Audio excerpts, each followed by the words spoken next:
Hello class, what's up, is Raj here. So today we are discussing about the class light reflection and diffraction. That is a completed notes for the class 10 out there. And this will help you to ultra revision for your board examination or your final examination out there. So first topic is class, what is the nature of light? Nature of light कैसा होता है class? Light travel in a straight line. Light जो होता है class वो straight line में आपका travel करता है. हेल्प अस सी ऑब्जेक्ट, वो मदद करता है क्लास चीज़ों को देखने के लिए. अगर लाइट एब्सेंट रहेगा क्लास तो आप चीज़ों को अच्छे से देख नहीं पाओगे. सो light is helping you up to see the objects and it is travel from the straight line out there. After that, what is the laws of reflection? If you're talking about the laws of reflection, angle of incident is equal to angle of reflection. जो angle of incident होता है class वो equals होता है आपका angle of reflection का.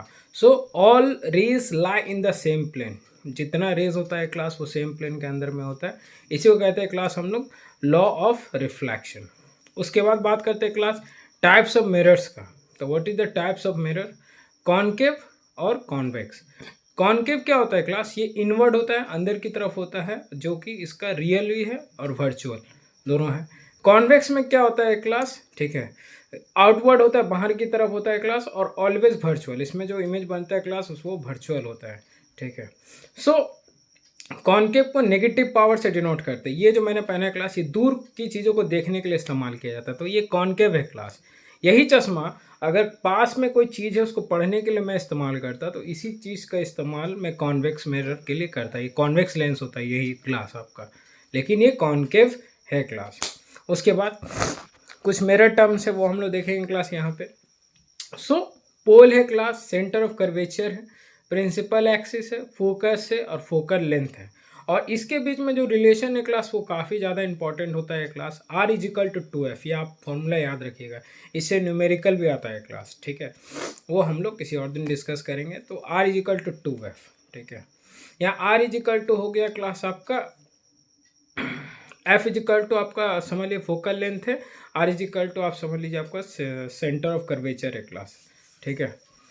सो R is equal to 2F आपको याद रखना है. सो बेसिकली इमेज फॉर्मेशन कैसा होता है कॉनकेव में? बियॉन्ड C, अगर C से ज़्यादा है तो स्मॉल, एट C सेम रहेगा, बिटवीन C एंड F. ठीक है, सेंटर ऑफ कर्वेचर की बात कर रहे हैं, C और F के बीच में, तो ये जो रहेगा लार्ज रहता है class. And between the F and P, अगर फोकल लेंथ और प्रिंसिपल एक्सिस के बीच में रहेगा तो वो वर्चुअल है क्लास. ठीक है, दैट्स इट. नेक्स्ट है यूजेस ऑफ मिरर्स. जो यूज़ किया जाता है मिरर्स का वो कहाँ किया जाता है?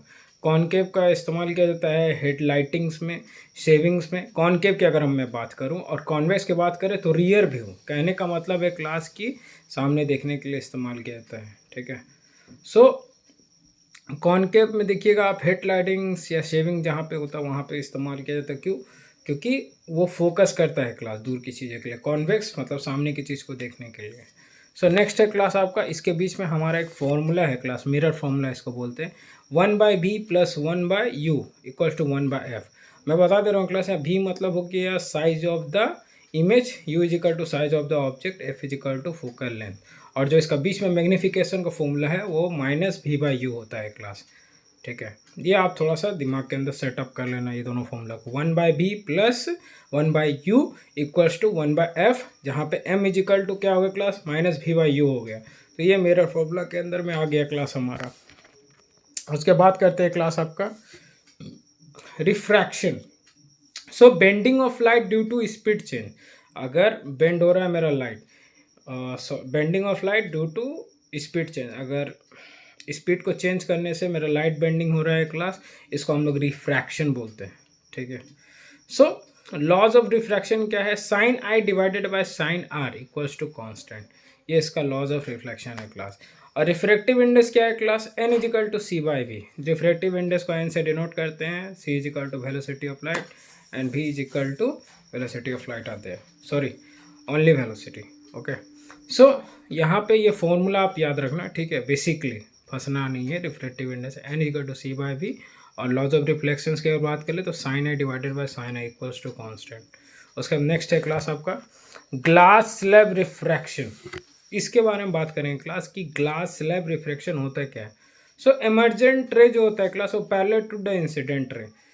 हमेशा याद रखिए ग्लास स्लैब रिफ्लेक्शन में जो इमर्जेंट रे है parallel to the incident ray with a lateral shift की वजह से होता है। एंड ऑप्टिकल डेंसिटी भी इसके अंदर में इंक्लूड है। नेक्स्ट टॉपिक है सो डेंसर मीडियम बेंड्स मोर। जितना ज़्यादा मीडियम मेरा डेंसर रहेगा उतना ज़्यादा बेंड होगा क्लास, ठीक है। सो नेक्स्ट है आपका लेंस। कॉन्वेक्स में कन्वर्जिंग होता है और कॉनकेव में डाइवर्जिंग। ऐसे याद रखा, प्लस में कन्वर्जिंग, कॉनकेव में डाइवर्जिंग, स्कैटर्ड ऑफ हो रहा है क्लास उसके अंदर में। सो लेंस का यहाँ पे हो गया। और इमेज फॉर्मेशन की बात करें लेंस के अंदर में तो कॉन्वेक्स है, ठीक है, वह आपका रियल होगा क्लास। और कॉनकेव का बात करें तो ऑलवेज वर्चुअल होता है, इसके अंदर में वर्चुअल रहता है। उसका नेक्स्ट हम लोग बात करते हैं क्लास आपका पावर ऑफ लेंस। तो 1p is equal to power 1/f, 1 by focal length. और यूनिट जो होता है पावर को डायपोटर होता है, ठीक है, ये आप याद रखना, ठीक है। Unit of power is a dioptre. And sign convention किसको बोलते हैं, डिस्टेंस लेफ्ट नेगेटिव, ठीक है, distances left negative right positive, that's it, that the bloody sign convention are there. So thank you so much guys, please like, subscribe, share my channel how much you get. Jai Hind, Jai Bharat.